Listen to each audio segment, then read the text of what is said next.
Welcome back to Runner's Garden. I'd like to do a gear review today. I also want to tell you what's going on in my life here in Taiwan. I recommend this book, North, Finding My Way While Running the Appalachian Trail by Scott Jurek. Every other chapter is written by his wife, Jenny Jurek, as she crews him, sometimes runs with him, but she drives the support vehicle called Castle Black North. They did the North route from Georgia to Maine. I feel some connection to Jurek as he has run the entire trail and I have stepped foot on the trail. Maybe it was my right foot or my left foot. Multiple time winner of Western States and Hard Rock, and I've won 50K.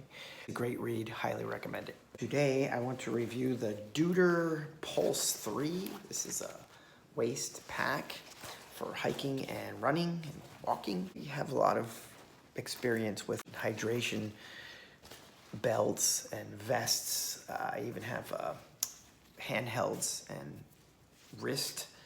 I had this one on the other day and somebody asked me what was wrong with my hand. And I said, nothing, it's for carrying water. I actually love the Agile 500. This is an awesome belt. I can only carry about half a liter of water in this, so gotta go bigger sometimes. And I've been using two vests. This one is the S-Lab Ultra Sense 8.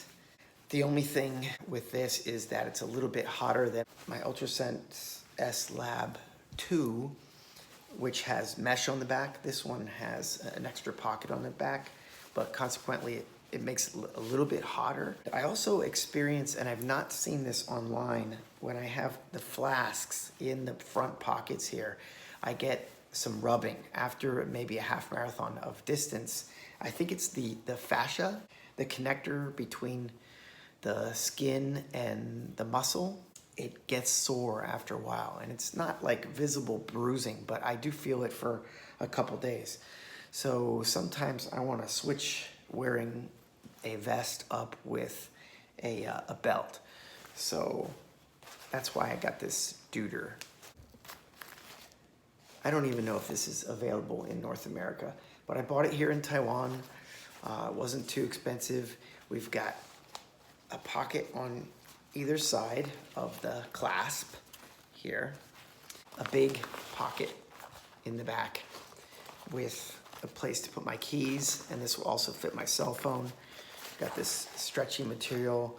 I'm sure I can put a towel or maybe even my Solomon Bonatti rain jacket will go in here nicely. We've got a cup holder, some stretchy material to go over the cap. This would be good for maybe some sunglasses might fit in there, but it might be good for gels, and nothing will fall out because you have this. You have to be careful about putting keys in here if you have a key ring, because sometimes it gets hooked in the mesh. That's a problem I often have with mesh. It's just because of the way my key ring is made. I suppose I should change that, right? The sales lady at the store told me I could take these and get them altered, the straps for the waist. She said maybe a shoe repair person. Guess that would be a cobbler. But I have my own method. I've done this before. Fire. I think that'll be good. I don't think it'll fray. If it does, I'll do it again. Let's do the other side. Sometimes I have problems with waist packs and the slippage, but this feels like it's not gonna go anywhere. I hope. Hope I don't get any fatter. There's no going back. Should be good. If you have a knot, keep it on the outside of the pants, not tucked in, because your clasp might be going, pressing right on top of that knot. So that is a concern. You might have to shift it around a little bit. Here's what it looks like on.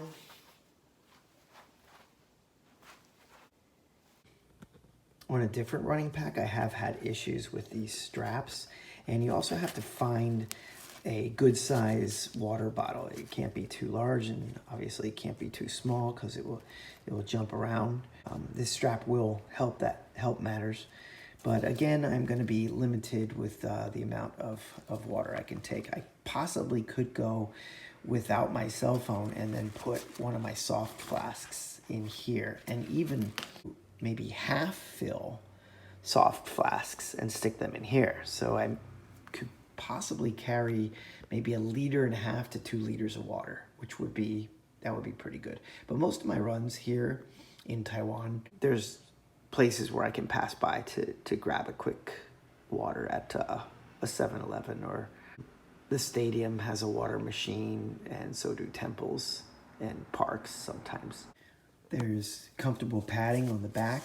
One issue might be that this will heat up, but there is nice mesh on the sides here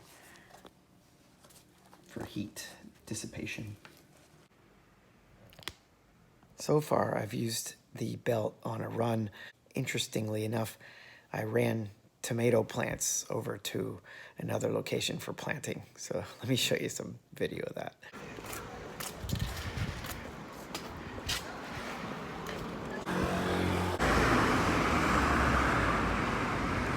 I was gonna actually put the larger plant that you see in the video in the bungee strap of the belt, but that would have been kind of funny with a plant strapped to my butt.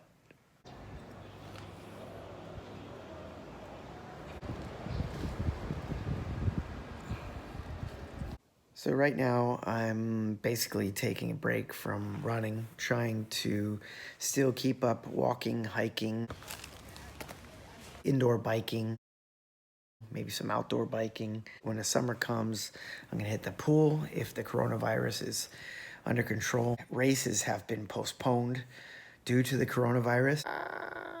Actually, one race was postponed twice, and right now we're looking at July, which would be a really hot time in Taiwan to run a half marathon. And then one of the races got postponed all the way till almost next year, November, the full marathon. So we'll see what happens with that. If that's a go, I have to start training in the latter part of the summer to get ready for that race. I do have a case of plantar fasciitis. So what I'm doing is rolling out the arch and the heel.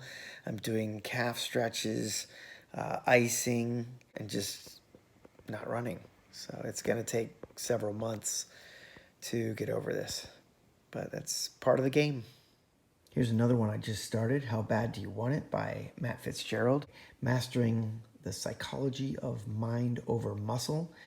A lot of the chapters deal with different athletes and how they were able to excel in their sport. It examines what is called the psychobiological aspect of running performance.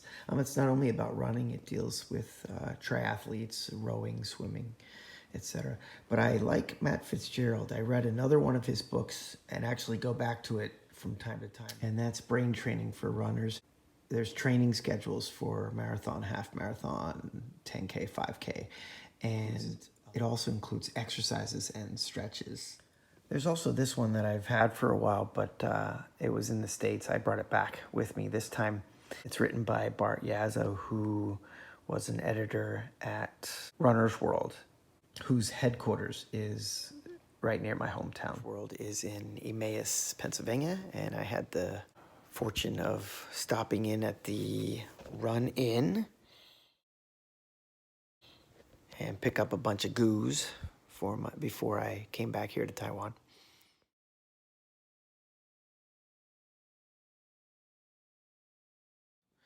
This time around, I might follow one of Bart Yasso's training schedules for my marathon, which will be in November. So that's all I got for you. Keep training, and more miles, more smiles. Runner's Garden signing off. 请问你在干嘛？我在吃馒头啊。你吃馒头。